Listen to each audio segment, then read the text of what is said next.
Que a graça e a paz de Jesus Cristo esteja sobre sua vida, sobre sua saúde, sobre sua família.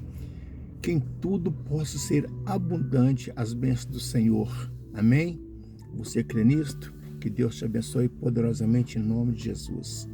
Eu sou o pastor Pedro e gostaria nesse momento comentar algo que aconteceu recentemente numa caminhada de um jovem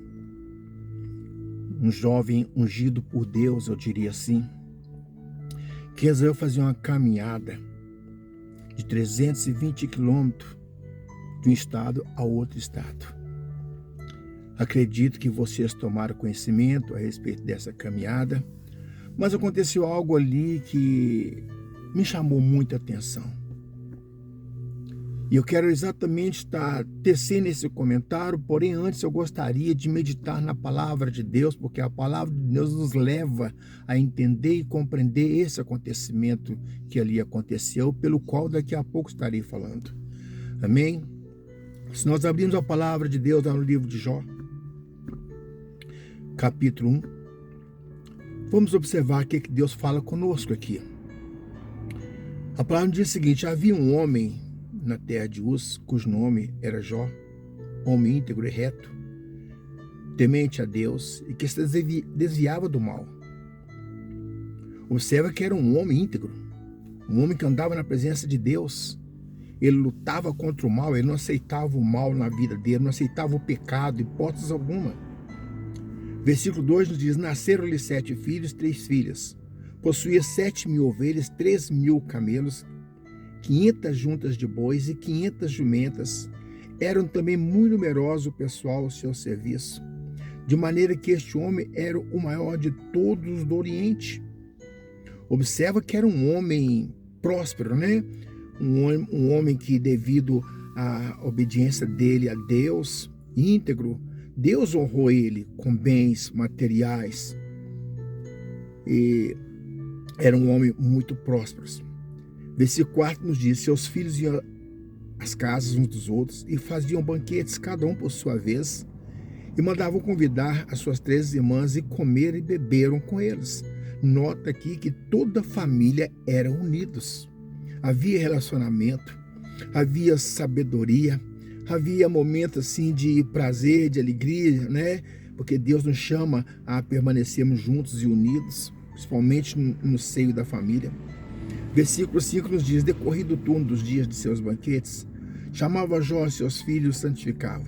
Levantava-se de madrugada e oferecia holocaustos segundo o número de todos eles, pois dizia: talvez tenha pecado os meus filhos e blasfemado contra Deus em seu coração.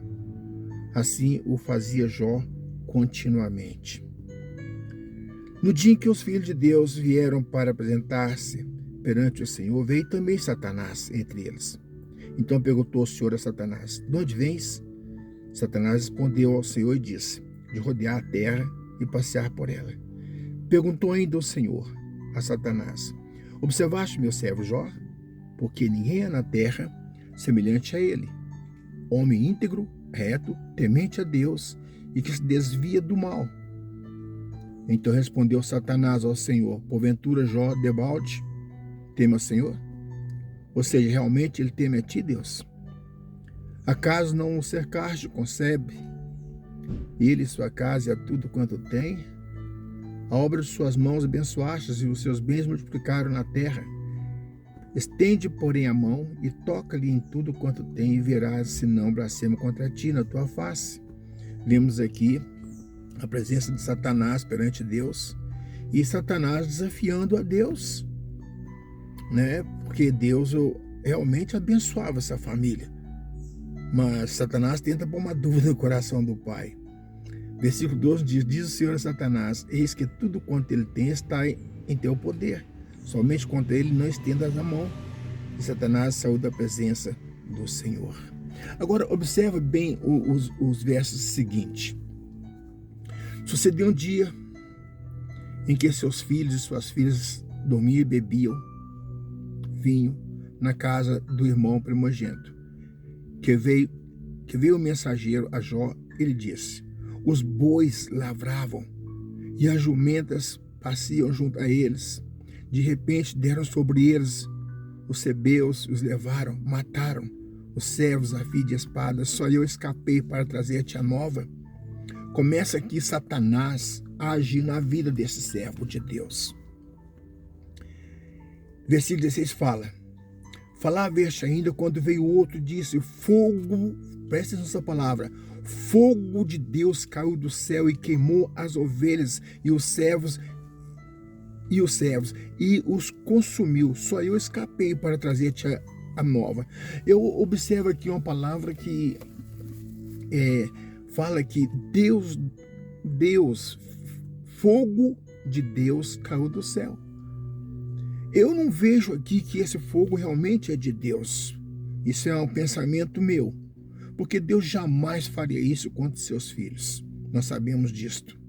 Mas, certamente, naquela aflição, ele alegou essa palavra, fogo de Deus caiu dos céus. Isso é uma frase que eu penso, posso até estar errado nesse sentido aqui, mas eu penso assim, que Deus jamais faria uma coisa dessa na vida daqueles a quem ele ama. Versículo 17, falava este ainda quando veio outro e disse: dividiram-se os caldeus em 3 bandos, deram sobre os camelos e levaram e mataram aos servos a fio de espada. Só eu escapei para trazer-te a nova. Também este falava ainda quando veio outro e disse: estando teus filhos e tuas filhas comendo e bebendo vinho em casa do irmão primogênito, eis que se levantou grande vento. Presta atenção. Eis que levantou grande vento do lado do deserto e deu nos 4 cantos da casa, a qual caiu sobre eles e morreram. Só eu escapei para trazer-te a nova. Então Jó se levantou. Olha a atitude dele diante de todos esses acontecimentos. Então Jó se levantou, rasgou o manto, rapou a cabeça e lançou-se em terra e adorou.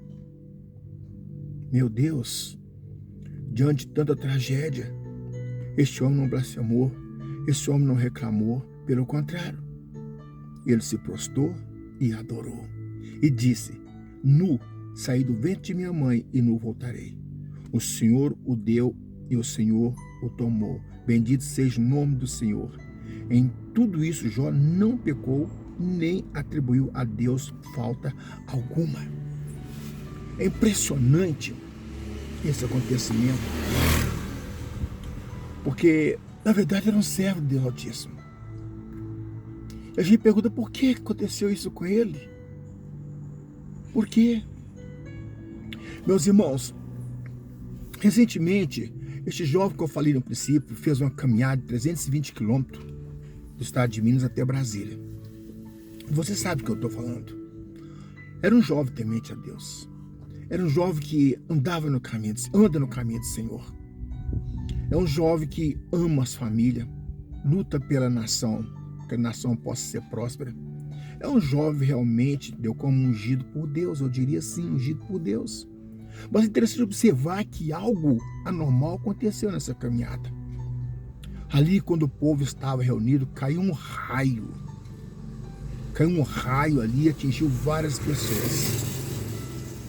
Mas para a honra e glória do Senhor, não houve nenhuma morte. O que eu quero dizer aqui, a respeito disso aqui, é que nem tudo que acontece na atmosfera vem de Deus. Uma chuva intensa, uma chuva que destrói vidas, que mata, acontece, isso provavelmente não vem de Deus. Tragédias, enchentes, tantas coisas acontecendo na natureza, e às vezes você fala assim: Deus, o que está acontecendo? Com certeza, quando a natureza se manifesta de uma maneira a ponto de tirar a vida, vocês podem ter certeza que isso não é de Deus. Ele não mata ninguém. Deus não é ruim. Deus é bom. Deus é um Deus de misericórdia. Deus é um Deus de amor. Não temos por que atribuir a Deus essas tragédias, não. Em hipótese alguma. Mas o que eu quero aqui afirmar é o seguinte: que o mundo espiritual é mais real do que nós possamos imaginar. É mais real. Muitas vezes nós não damos tanta atenção a esse mundo espiritual, o mundo das trevas, estou referindo a eles, o mundo das trevas, aonde o diabo reina, onde seus demônios reinam. É bem verdade que Deus não nos deu condições de ver esses espíritos das trevas. Ele nos poupou disto, mas pela fé nós podemos vê-los sim, pela fé. Eles agindo, matando, roubando, destruindo famílias, porque veio para isso, matar, roubar e destruir. Então, meu irmão, eu chamo a atenção de você que observa bem o mundo espiritual. Não ignore esse mundo espiritual, não. Como assim, pastor? Permaneça firme, inabalável, assim como Jó ficou firme, inabalável diante dos acontecimentos. Não atribui a Deus essas coisas, não, porque Deus é bom, Deus é um Deus de amor, um Deus de perdão, um Deus de misericórdia. Torna a falar, Ele não é um Deus que manda matar as pessoas de qualquer maneira. Não. Deus é bom, a sua misericórdia dura para sempre. O nosso erro é exatamente isto, é viver uma vida achando que não existe o mundo espiritual.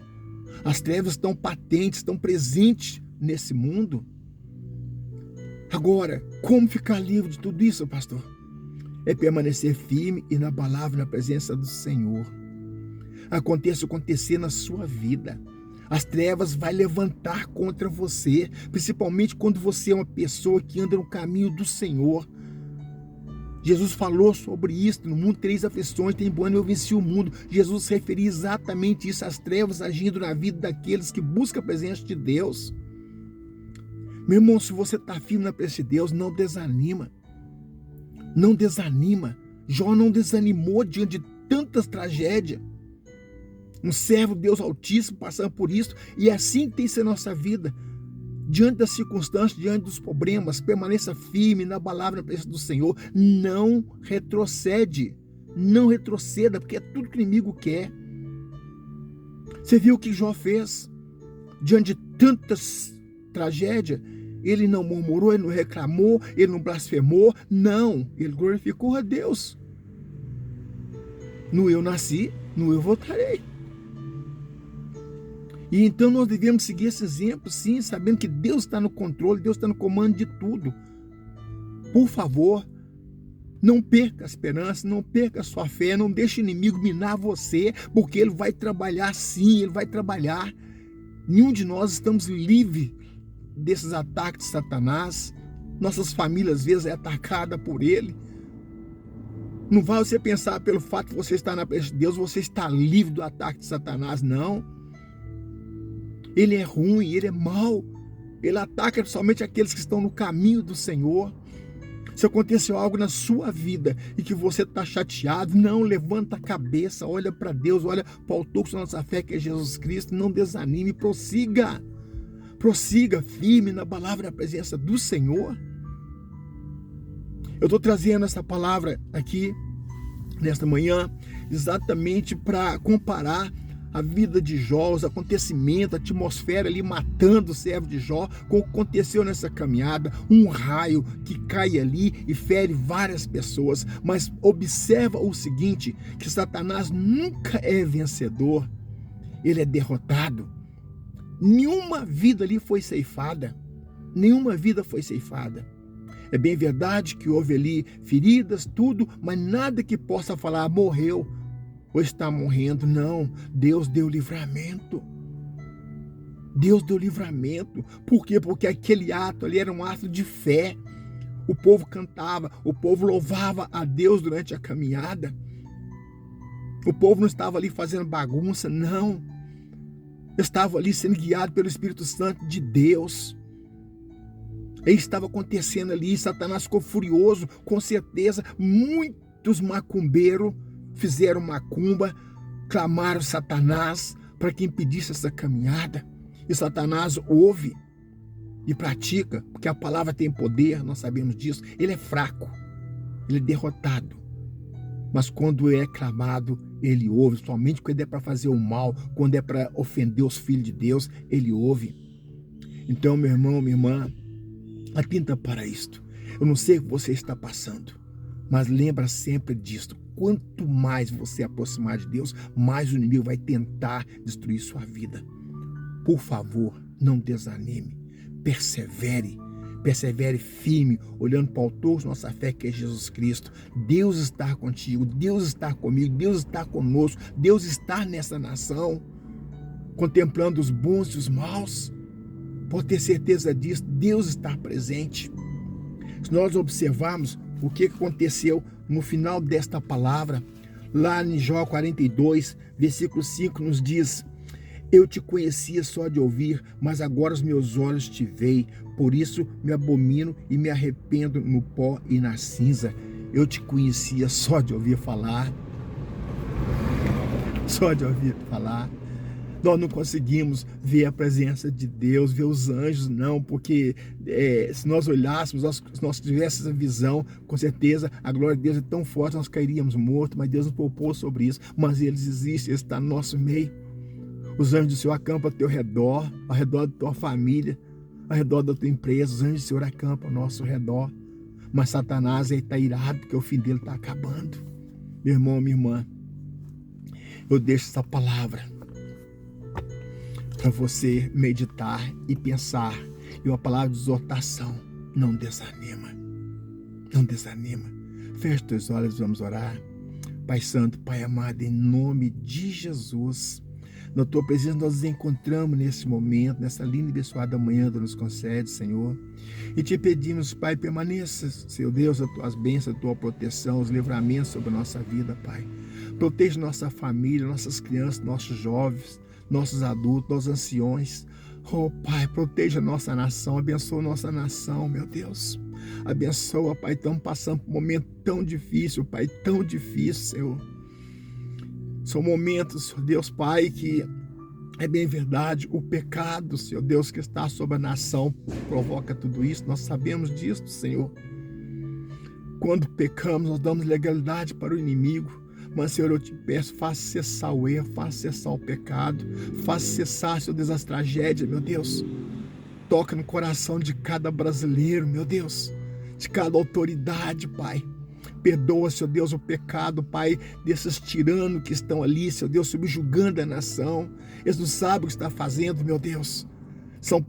A tua palavra nos diz: nossa briga não é contra carne nem sangue, sim contra a potestade de Satanás. Abra os olhos deles, faça cair escamas nos olhos deles, Pai querido, para que você possa reconhecer o mal que estão fazendo e, Senhor Deus, ir buscar a tua presença. Porque sabendo que tu és um Deus de amor, tu és um Deus de perdão, tu não abandona o pecador. Tu não despreza o pecador, pelo contrário, tu ama o pecador, só não ama o pecado. Mas eu te peço, Pai, faça cair escama dos olhos deles, Pai. Eu não desejo mal nenhum para eles, meu Deus. Pelo contrário, o desejo de meu coração é que eles venham converter a Ti, Senhor Deus, que eles possam voltar ao primeiro amor. Sim, Pai, em nome de Jesus. Mas, Pai, se for da Tua vontade, Senhor Deus, de tirar do nosso meio, Senhor Deus, faça isso, sim, Pai.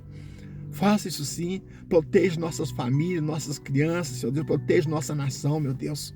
Pai, em nome de Jesus, aquelas famílias, Pai, estão passando por necessidade, quer seja física, quer seja emocional, quer seja espiritual, ou até mesmo a falta de alimento no lar. Meu Deus, supra, Pai, supra todas as necessidades, Pai, eu te peço em nome de Jesus. Pai, oro também, Senhor, por esta pessoa, por esta família que está assistindo esse vídeo nesse momento, Senhor Deus. Te peço que visita ela, Pai, visita ela, Senhor Deus, com a tua unção de cura, poder, Senhor. Oh, Pai, em nome de Jesus, assim como Jó venceu as tentações, assim como Jó não murmurou, assim como ele perseverou na tua presença, Senhor Deus, dá-nos, Senhor Deus, força, coragem, fé, para que nós possamos perseverar, Senhor Deus. Que a tua palavra nos diz que tu não agrada daqueles que retrocedem. Sim, Pai, nós possamos caminhar firme, inabalável, independente das circunstâncias, olhando para o autor e consumador da nossa fé, Jesus Cristo. Pai, em nome de Jesus, assim nós oramos, assim nós te agradecemos, Pai, no nome que está acima de todo nome, o nome santo e precioso de Jesus. Amém, meu irmão? Que Deus te abençoe você, sua família, sua empresa, tudo possa ser abundante, as bênçãos do Senhor. Fique na paz e Deus te abençoe poderosamente, em nome de Jesus.